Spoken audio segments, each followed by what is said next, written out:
ಇನ್ನು ಅಕ್ರಮ ಮರಳುಗಾರಿಕೆ ತಡೆಗಟ್ಟುವಂತಹ ನಿಟ್ಟಿನಲ್ಲಿ ಸರ್ಕಾರ ಕಟ್ಟುನಿಟ್ಟಿನ ಕ್ರಮವನ್ನು ಕೈಗೊಂಡಿದೆ.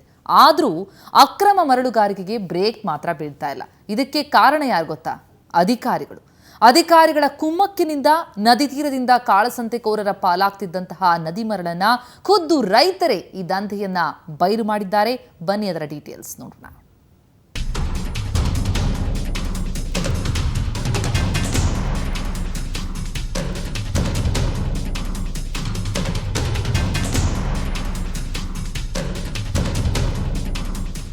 ದಾವಣಗೆರೆ ಜಿಲ್ಲೆ ಹರಪ್ಪನಹಳ್ಳಿ, ಹರಿಹರ, ಹೊನ್ನಾಳಿ ತಾಲೂಕಿನಲ್ಲಿ ಅಕ್ರಮ ಮರಳು ಸಾಗಾಣಿಕೆಗೆ ಕಡಿವಾಣವೇ ಇಲ್ಲದಂತಾಗಿದೆ. ಜಿಲ್ಲೆಯಲ್ಲಿ ತುಂಗಭದ್ರಾ ನದಿ ತೀರದುದ್ದಕ್ಕೂ 49ಕ್ಕೂ ಹೆಚ್ಚು ಮರಳು ಪಾಯಿಂಟ್ಗಳಿವೆ. ಆ ಪಾಯಿಂಟ್ಗಳಿಂದ ಸ್ಟಾಕ್ ಯಾರ್ಡ್ಗೆ ಮರಳು ಸಾಗಿಸಲು ಕಾಂಟ್ರಾಕ್ಟ್ ಪಡೆದಿರುವ ಗುತ್ತಿಗೆದಾರರೇ ಅಕ್ರಮದಲ್ಲಿ ಭಾಗಿಯಾಗಿದ್ದಾರೆ. ಸ್ಟಾಕ್ ಯಾರ್ಡ್ಗೆ ಮರಳನ್ನ ನೇರವಾಗಿ ಸಾಗಿಸದೆ ನದಿ ತೀರದಿಂದಲೇ ವ್ಯಾಪಾರಿಗಳ ಲಾರಿಗೆ ಮರಳನ್ನ ತುಂಬಿಸುವ ಕೆಲಸ ಮಾಡುತ್ತಿದ್ದಾರೆ. ಇದರಿಂದ ಒಂದು ಪಾಸ್ ಪಡೆದ ವ್ಯಾಪಾರಿ 3 ರಿಂದ 4 ಲೋಡ್ ಮರಳನ್ನ ತುಂಬಿಕೊಡುವ ದರೋಡೆ ಹಾಡು ಹಗಲೇ ನಡೀತಾ ಇದೆ. ಈ ವೆಹಿಕಲ್ ನಂಬರು ವಿಡಿಯೋ ಮಾಡ್ಕೊಂಡು ಒಂದೊಂದೇ ಗಾಡಿನ ಕಳಿಸ್ತಾರೆ ಸರ್. ಯಾರು? ನಮ್ಮ ಇಲಾಖೆ. ಅದು ಇವ್ರು ಊರವರು ತಡೆ ಮಾಡಿ ತೊಂದರೆ ಆಗಿದೆ ಇದೇನು ಅಂತೇಳಿ ಹರಿಹರ PW ಆಫೀಸ್ ಇಶ್ಯೂ ಆಗಿದೆ ಬೆಂಗಳೂರು. ಏನಾಯ್ತು ಅದು ಈಗ ನಿಂತಿದೆ ಸರ್. ಅದೇ ಅವರು ಓವರ್ಲೋಡ್ ಹಾಕಿದ್ದೀರಾ, ನೀವು ಓಪನ್ ಪಾಸ್ ನೀವು ಒಂದೇ ತಗೊಂಡ್ರೆ ನಮಗೂ ಕೊಡಿ, ನಾವು ಡೈರೆಕ್ಟ್ ಹೊಡಿತೀವಿ ಊರವರು ಅಂತೇಳಿ ತಡೆ ಮಾಡಿ ನಿಲ್ಲಿಸಿದ್ರು ಸರ್. ಇನ್ನು ಈ ಅಕ್ರಮಕ್ಕೆ ಸಾಕ್ಷಿಯಾಗಿದ್ದು ಹರಿಹರ PWD ಇಲಾಖೆಯಿಂದ ಪಾಸ್ ಪಡೆದ 6 ಟಿಪ್ಪರ್ ಲಾರಿಗಳು. ಹರಿಹರದಿಂದ ಬೆಂಗಳೂರಿಗೆ ಮರಳು ಸಾಗಿಸಲು ಬಂದ 6 ಟಿಪ್ಪರ್ ಲಾರಿಗಳು ನೇರವಾಗಿ ಹೊಸಪಾಳ್ಯದ ಬಳಿ ನದಿ ತೀರದಿಂದ ಮರಳು ತುಂಬಿಕೊಂಡು ನಿಂತಿದ್ವು. ಪ್ರತಿ ಲೋಡು ಮರಳು ಸ್ಟಾಕ್ ಯಾರ್ಡ್ನಿಂದ ಭರ್ತಿಯಾಗಬೇಕು ಅನ್ನೋ ನಿಯಮ ಇದ್ರೂ ಇಲ್ಲಿನ PWD ಅಧಿಕಾರಿಯ ನಕಲಿ ಪಾಸ್ನಿಂದ ನದಿಯಿಂದ ಅಕ್ರಮವಾಗಿ ಮರಳು ಲೋಡಾಗಿ ಸಾಗಿಸಲು ನಿಂತಿದ್ವು. ಆಗ ಗ್ರಾಮಸ್ಥರು ಎಚ್ಚೆತ್ತು ಓವರ್ಲೋಡ್ ಲಾರಿಗಳನ್ನ ತಡೆದು ಅಧಿಕಾರಿಗಳನ್ನ ತರಾಟೆಗೆ ತೆಗೆದುಕೊಂಡಿದ್ದಾರೆ. ಈ ಸಂಬಂಧ ಪೊಲೀಸರಿಗೆ ದೂರು ನೀಡಿದ್ದಾರೆ.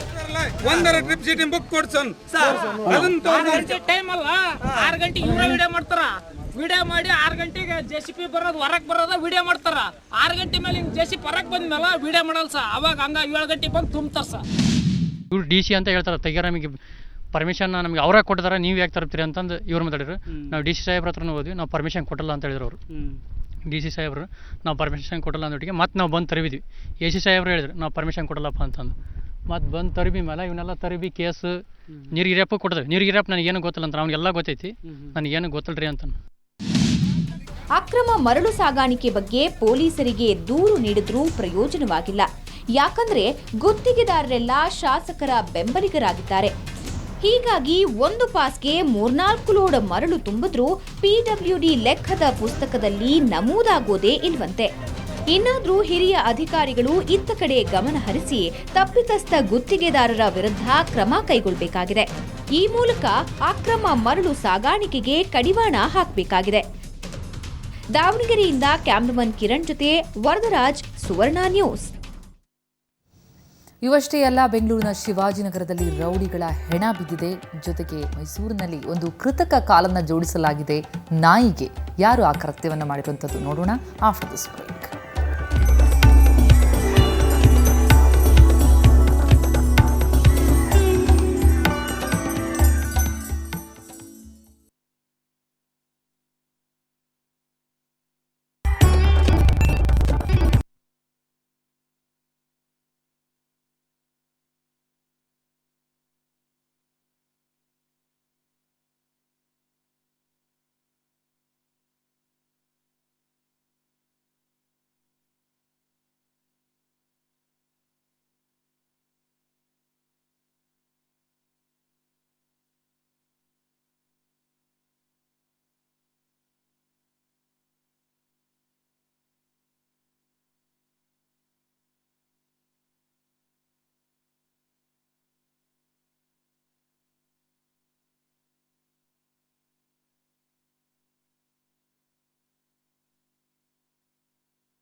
ಮಾರ್ನಿಂಗ್ ನ್ಯೂಸ್ಗೆ ಮತ್ತೊಮ್ಮೆ ಸ್ವಾಗತ. ಸಿಲಿಕಾನ್ ಸಿಟಿಯಲ್ಲಿ ಮತ್ತೆ ಗುಂಡಿನ ಸದ್ದು ಮೊಳಗಿದೆ. 2 ಗ್ಯಾಂಗ್ಗಳ ನಡುವೆ ನಡೆದಂತಹ ವಾರ್ನಲ್ಲಿ ಓರ್ವ ಬಲಿಯಾಗಿದ್ದಾನೆ. ಶಿವಾಜಿನಗರದ ಹವಾ ಮತ್ತು ರೋಲ್ ಕಾಲ್ಗಾಗಿ ನಡೆದಂತಹ ಈ ಭೀಕರ ಹತ್ಯೆ ನೋಡೋಣ ಬನ್ನಿ.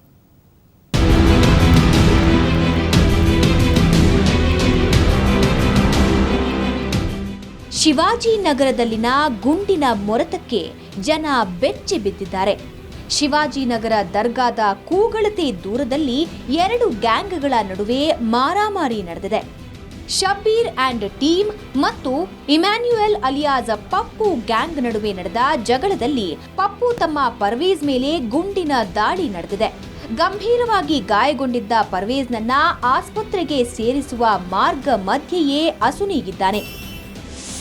2 ತಿಂಗಳಿಂದು ಶೆಡ್ ಕೆಲಸನೇ ಮಾಡ್ತಾ ಇದ್ವು. ಅವು ಮನೆಗೆ ಬರಲ್ಲ, ಇಲ್ಲೇ ಇದ್ದಾರೆ. ಹೌದು, ಹೆಗಡೆ ನಗರನಲ್ಲಿ ಮನೆ ಇದು ನಮ್ಮದು.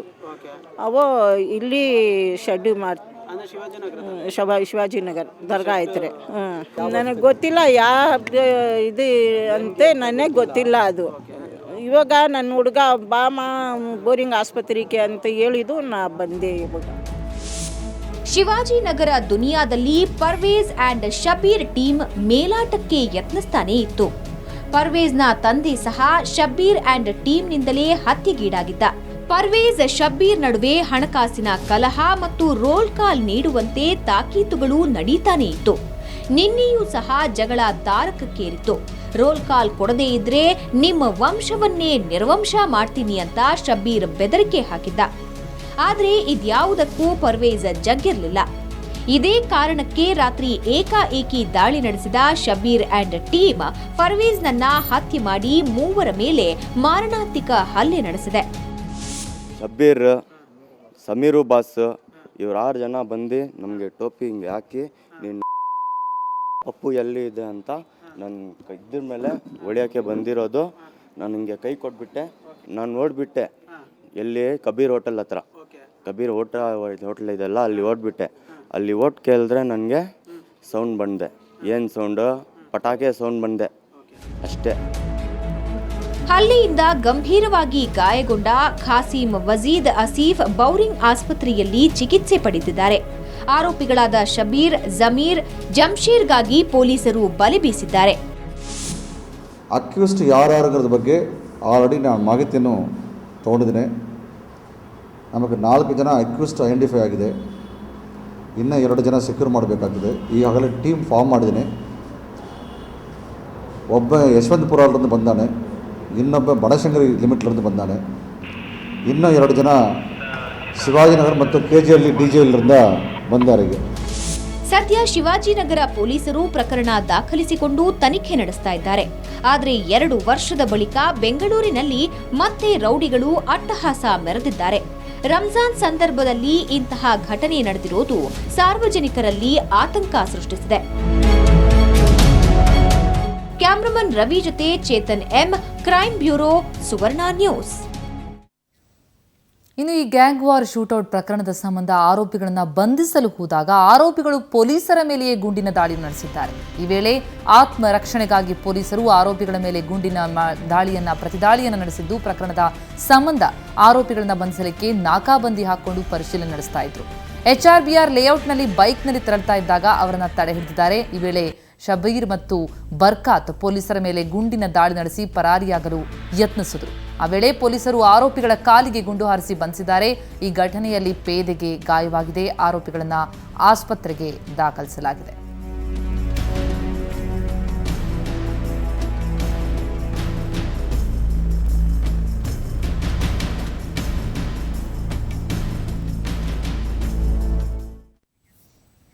ಇವಷ್ಟೆಲ್ಲ ಇನ್ನಷ್ಟು ಇಂಟ್ರೆಸ್ಟಿಂಗ್ ಆದಂತಹ ಸುದ್ದಿಗಳು ಬಾಕಿ ಇರುವಂಥದ್ದು ಮಾರ್ನಿಂಗ್ ನ್ಯೂಸ್ನಲ್ಲಿ. ಒಂದು ಪುಟ್ಟ ವಿರಾಮದ ನಂತರ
ಮಾರ್ನಿಂಗ್ ನ್ಯೂಸ್ಗೆ ಮತ್ತೊಮ್ಮೆ ಸ್ವಾಗತ. ಅಪಘಾತದಲ್ಲಿ ಮನುಷ್ಯನೇ ರಕ್ತಸ್ರಾವದಲ್ಲಿ ನರಳಾಡ್ತಾ ಇದ್ರು ಕೂಡ ನೋಡ್ಕೊಂಡು ಹೋಗೋರೆ ಹೆಚ್ಚಾಗಿದ್ದಾರೆ ಈಗಿನ ಕಾಲದಲ್ಲಿ. ಅಂಥದ್ರಲ್ಲಿ ಬೀದಿ ನಾಯಿಯೊಂದು ಅಪಘಾತಕ್ಕೆ ಸಿಲುಕಿದ್ರೆ ಅದನ್ನು ಯಾರಾದರೂ ಆರೈಕೆ ಮಾಡ್ತಾರಾ? ಇದಕ್ಕೆ ಅಪವಾದ ಎಂಬಂತೆ ಮೈಸೂರಿನಲ್ಲಿ ಅಪಘಾತದಲ್ಲಿ ಕಾಲು ಸ್ವಾಧೀನ ಕಳೆದುಕೊಂಡು ಸಾವಿನ ದಿನ ಎಣಿಸ್ತಾ ಇದ್ದಂತಹ ಶ್ವಾನವನ್ನ ಪ್ರೀತಿಯಿಂದ ಒಬ್ಬರು ಸಲಹುತ್ತಾ ಇದ್ದಾರೆ. ಜೊತೆಗೆ ಮುರಿದಂತಹ ಕಾಲಿಗೆ ಕೃತಕ ಕಾಲಿನ ಜೋಡಣೆ ಕೂಡ ಆಗಿರುವಂಥದ್ದು. ಹೇಗೆ ನೋಡೋಣ ಈ ವರದಿಯಲ್ಲಿ.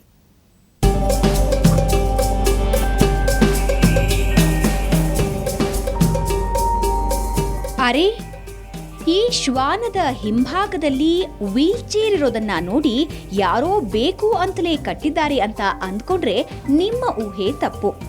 ಯಾಕಂದ್ರೆ ತಮಾಷೆಗಾಗಿ ನಾಯಿಗೆ ಕಟ್ಟಿಲ್ಲ, ಬದಲಾಗಿ ಎಲ್ಲ ಶ್ವಾನಗಳಂತೆ ಇದು ಕೂಡ ಓಡಾಡಿಕೊಂಡಿರ್ಲಿ ಅಂತ.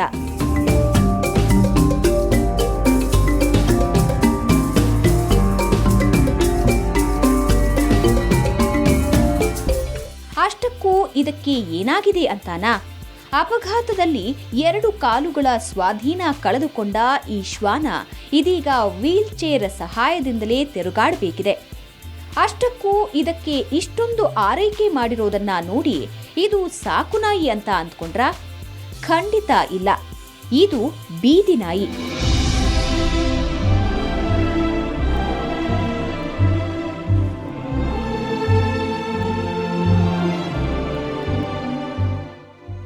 ಮೈಸೂರಿನ ಶ್ರೀರಾಂಪುರದ ಬೆಮೆಲ್ ಬಡಾವಣೆಯಲ್ಲಿ ಅಡ್ಡಾಡಿಕೊಂಡಿದ್ದ ಟಾಮಿ ನಾಯಿಗೆ ಏಪ್ರಿಲ್ 28ರಂದು ಅಪರಿಚಿತ ವಾಹನ ಡಿಕ್ಕಿ ಹೊಡೆದಿತ್ತು.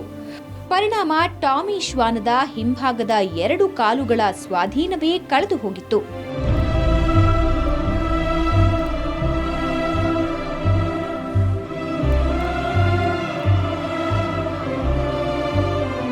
ಕಾಲುಗಳ ಸ್ವಾಧೀನ ಕಳೆದುಕೊಂಡು ನರಳಾಡ್ತಾ ಇದ್ದದ್ದನ್ನ ನೋಡಿದ ಜಂಬುನಾಥ ಅನ್ನೋರು ಪಶು ವೈದ್ಯರಿಗೆ ತೋರಿಸಿದ್ದಾರೆ.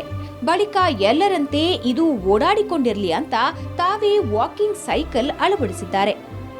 ಇದರಿಂದ ಟಾಮಿ ಮುಂಭಾಗದ 2 ಕಾಲುಗಳ ಸಹಾಯದಿಂದಲೇ ಎಂದಿನಂತೆ ಓಡಾಟ ನಡೆಸ್ತಾ ಇದೆ.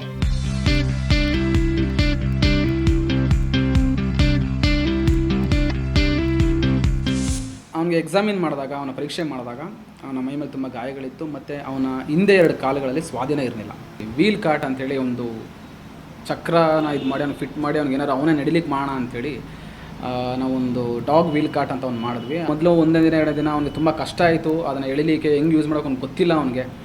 ಸೊ 2 ದಿನ 3 ದಿನ ಆದಮೇಲೆ ಅವನಿಗೆ ಚೆನ್ನಾಗಿ ಓಡಾಡ್ತಾ ಇದ್ದಾನೆ. ಸೊ ಅವನೇ ಹೋಗಿ ಈಚೆ ಓಡಾಡಿ ಟಾಯ್ಲೆಟ್ ಮಾಡ್ತಾನೆ ಮತ್ತು ಯೂರಿನ್ ಮಾಡ್ತಾನೆ. ಸದ್ಯ ಮಾನವೀಯತೆ ಮರೆಯಾಗ್ತಾ ಇರೋ ಇಂತಹ ಕಾಲಘಟ್ಟದಲ್ಲಿ ಈ ರೀತಿ ನಾಯಿಗೆ ಕೃತಕ ಕಾಲು ಜೋಡಿಸಿ ಮಾನವೀಯತೆ ಮೆರೆದಿರುವ ಜಂಬುನಾಥ್ಗೆ ಹ್ಯಾಟ್ಸ್ ಆಫ್ ಹೇಳಲೇಬೇಕು. ಕ್ಯಾಮ್ರಾಮನ್ ಪ್ರಮೋದ್ ಜೊತೆ ರವಿ ಪಾಂಡವಪುರ, ಸುವರ್ಣ ನ್ಯೂಸ್, ಮೈಸೂರು. ಮಾನವೀಯತೆಯೇ ಮರೆಯಾಗ್ತಾ ಇರುವಂತಹ ದಿನದಲ್ಲಿ ಪ್ರಾಣಿ ದಯೆ ಕೂಡ ಇರುವಂಥದ್ದು ನಿಜಕ್ಕೂ ಶ್ಲಾಘನೀಯ.